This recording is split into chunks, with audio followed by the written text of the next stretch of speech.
Hey, what's up, everybody? Welcome back to the Web3 van. Today we're going to talk a little bit about a problem that you're probably familiar with, even if you don't know actually that you're familiar with it. It's the reason why we have high gas fees, and we're always looking for scaling solutions for these bigger blockchains like Bitcoin and Ethereum. And I'm talking about the Blockchain Trilemma. The Blockchain Trilemma is a term coined by Vitalik Buterin, who is the co-founder of Ethereum. And basically what the Blockchain Trilemma is the fact that decentralized blockchains have basically a problem or a struggle balancing the three main things that we aim for.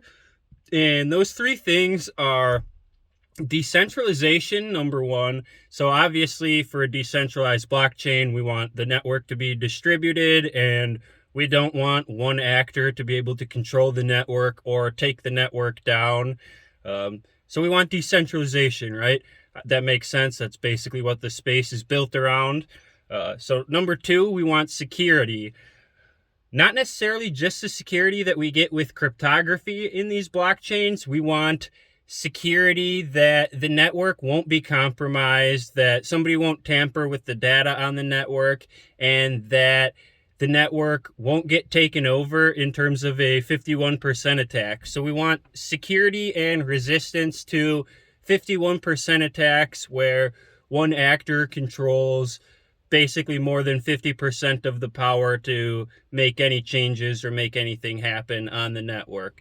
And the last thing we want, which is the thing that usually gets left behind, is scaling.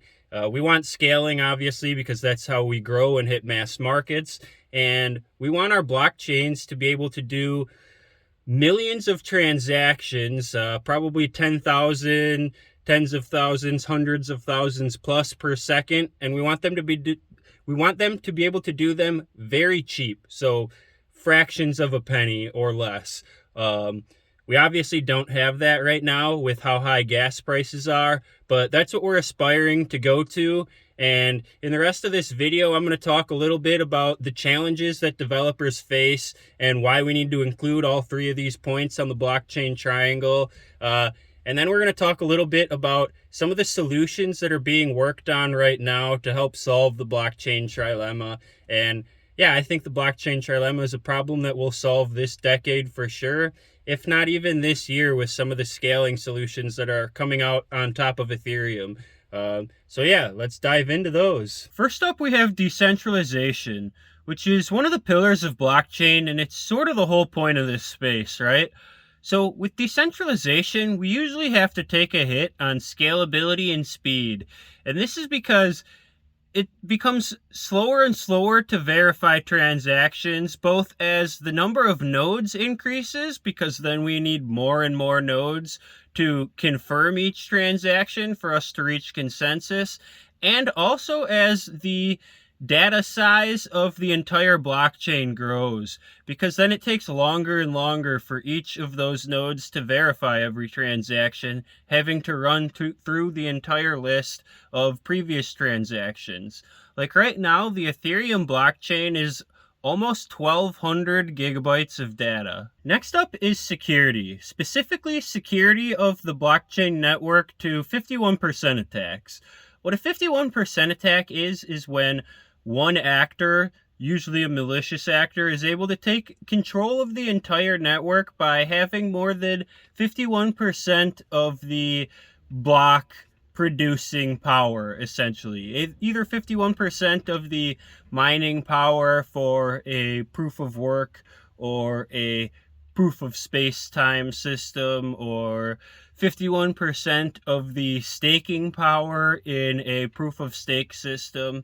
And yeah, you think this kind of goes hand in hand with decentralization, and it does, because the more nodes that we have on a network, the more different contributing actors we have to producing blocks and verifying transactions on the network, the harder it is and the more expensive it becomes for one actor to gain control of more than half of that power. But we also see that in order to achieve speed and scalability, we have to give up the same things that we have to give up with decentralization. So one of the ways that some blockchains are able to achieve some speed is they reduce the number of nodes on the network that are able to or have to verify transactions, which hurts your security and scalability, or security and decentralization. And sometimes they also have it so nodes don't have to verify the entire transaction ledger. This is something that is a potential solution to the scaling problem, but there are still a lot of things that need to be worked out here for not having the entire transaction ledger securely, not having it need to be verified, but still being secure. This is essentially something we'll talk about later called sharding. And lastly, we have the one that always gets left behind, scalability. So scalability you've probably seen in the wild, or at least the effects of it. If you've seen high gas prices on the Ethereum network, now that we actually have reached relatively mass adoption and there are a lot of people trying to use it. Side effect of scalability being left behind while they prioritize decentralization and security. If you've heard of the Lightning Network, which is to basically help solve the problem that the actual main Bitcoin network can only process 7 transactions per second. That's a side effect of the fact that Bitcoin network prioritized decentralization and security over scalability. I think it was probably the right move to prioritize decentralization and security over scalability in the beginning, because you only need scalability when you're trying to reach and bring it to a mass number of people, and we don't ever reach the point where we need to do that. We don't reach the point where we need to scale with these networks if they don't have decentralized, basically a decentralized network and a secure network. Basically, like, the whole point of the space and the whole point that people like these networks is because they don't have a central authority controlling them and they're relatively secure. So yeah, we don't need scalability if we don't have the other two things, so it made sense to focus on those other two things. So this leaves us with a problem. We want all 3 of these things. We aren't going to be able to bring this to the masses if we're not able to scale it, and we don't want to give up any decentralization because that's the whole point of this movement, and we can't give up any security because nobody wants to use an insecure network. So some developers think that this is an impossible problem to solve, but we already have a lot of different bright engineers working on this problem. We have a couple different live solutions right now, and a lot more that are in the works and probably coming out within, I would say, even within this next year, if not by the end of 2023, a lot of these scaling solutions will be out. And yeah, we're going to dive into what some of these potential solutions are. I'm certainly in the camp that the blockchain trilemma is solvable. I'm not one of those in the camp that says it's an impossible problem. Particularly, I think some of the solutions that we're going to talk about next have a lot of potential. So yeah, let's dive into how we're solving the blockchain trilemma. So first off, there are a number of projects who are building alternate layer 1 solutions, and they're basically attempting to solve this problem by using an alternate consensus mechanism to proof of work, which is used by Bitcoin and currently used by Ethereum still. Blockchains like Solana and Cardano, which utilize proof of stake, are able to achieve much higher transaction rates at much lower fees than Ethereum, for instance. And we also have some newer entrants to the space, like proof of space-time with the Chia network. So yeah, it'll be exciting to see what some of these layer 1 solutions are able to achieve. But do note that there are some centralization concerns with proof of stake in particular, specifically with Solana, and usually that comes down to how the initial tokens are allocated, since your token allocation is sort of your power to produce blocks in a proof of stake network. So along those same lines, we also have Ethereum's migration from proof of work to a proof of stake protocol.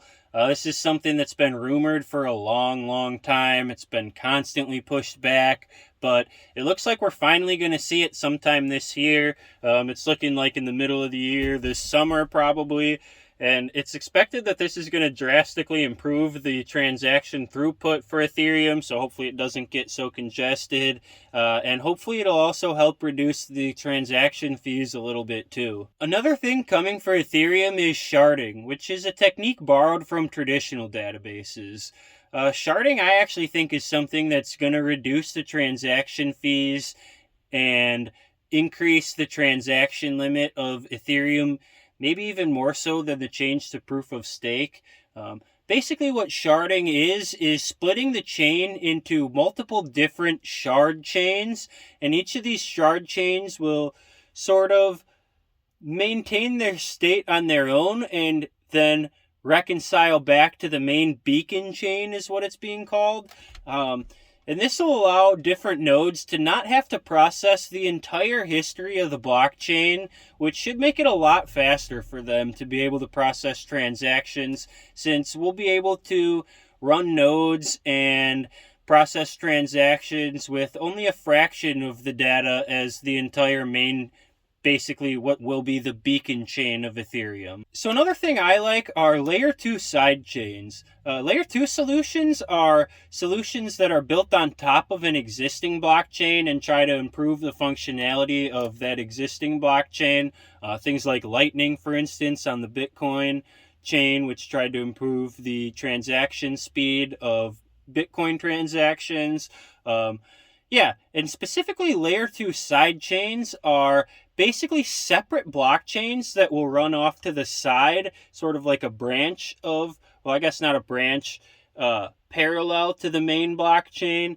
And every once in a while, it'll check in and branch into the main blockchain to save the state of the sidechain on the main blockchain so that it can inherit some of the security and decentralization aspects of that main blockchain. And yeah, basically this allows everybody to verify that anything on the side chain is correct up until their last check-in with the main chain. An example of this that I like is the Polygon proof of stake side chain for Ethereum. So they run their entire side chain using proof of stake, which we've mentioned before, and then periodically, like I said, check in transactions back to the Ethereum mainnet, and it's a lot cheaper than Ethereum, but still gets the security and decentralization of Ethereum, and it's EVM compatible. So it's basically just like a separate Ethereum that's faster and cheaper and can tie back to the main Ethereum. The one thing you have to watch out though for with these side chains is that they're just separate blockchains themselves, and they'll probably end up having to face the blockchain trilemma themselves. Lastly, we have rollups, which are one of the newer entrants to the blockchain trilemma solution space, but one of the ones that I think shows the most potential. So rollups basically take a bunch of transactions, runs them off-chain, and then compresses all of the results and verifies it back on the main chain. So basically you can turn 100 or 1,000 or tens of thousands of transactions into one Ethereum transaction. There's a couple different ways that we can do this right now. So the main way is with optimistic rollups, with things like Optimism and Arbitrum. Optimistic rollups basically assume all transactions are valid, and they don't force all of the nodes to publish the proofs for each of these transactions unless somebody suspects fraud. And if one of the nodes basically calls and suspects fraud, then they'll go back and run those proofs. But this is basically a fast way to roll up all these transactions and save them back to the Ethereum mainnet. But again, it's a little weird having basically just assuming that everything is a valid transaction, right? So that's why I think the other rollup solution that it's a little bit newer, there aren't really any established players right now, that's zero knowledge rollups or ZK rollups. And ZK rollups use something called zero knowledge proofs or ZK proofs to verify all of the transactions in the rollup are valid, and then save it back to the Ethereum net. And it's much easier to check that these transactions are valid by running that zero knowledge proof. I'll be quite honest, I don't understand exactly how zero knowledge proofs work. From what I understand, it's a way that you can verify the output of something without knowing the input of it. That's a little over my head right now, but I'm starting to dive in and learn. But yeah, I really am excited about where zero knowledge proofs could take the scaling solutions of Ethereum once we have an established player out there. As I said, there aren't really any right now. Maybe the closest thing is ZK Sync. I think really the turning point are when we have an EVM compatible zero knowledge layer 2 solution. I think that's when things will really start taking off and getting fun. So now you know a little bit about why gas fees can get so insane and why we have some very slow blockchains. And hopefully you understand a little bit about how much a pain in the rear the blockchain trilemma is for blockchain developers. So hopefully you have a little sympathy for them. And I mean, we all want the same thing, really. We want fast blockchains that are cheap to use. It's not like blockchain developers want the chains to be expensive. Hopefully you come away a little excited and optimistic about the future too. I know I am. I think a lot of these solutions that we're working on and that we talked about today are really close to reaching the point where they are going to solve a lot of these pain points, particularly the zero knowledge proofs as we start maturing some of those ecosystems. And yeah, I think we're close to basically being able to have all three of our cakes and get to eat all three of them too. So yeah, if you have any other questions on the blockchain trilemma or anything else Web3, feel free to leave a comment. And as always, I'd love it if you'd subscribe and keep diving down the rabbit hole.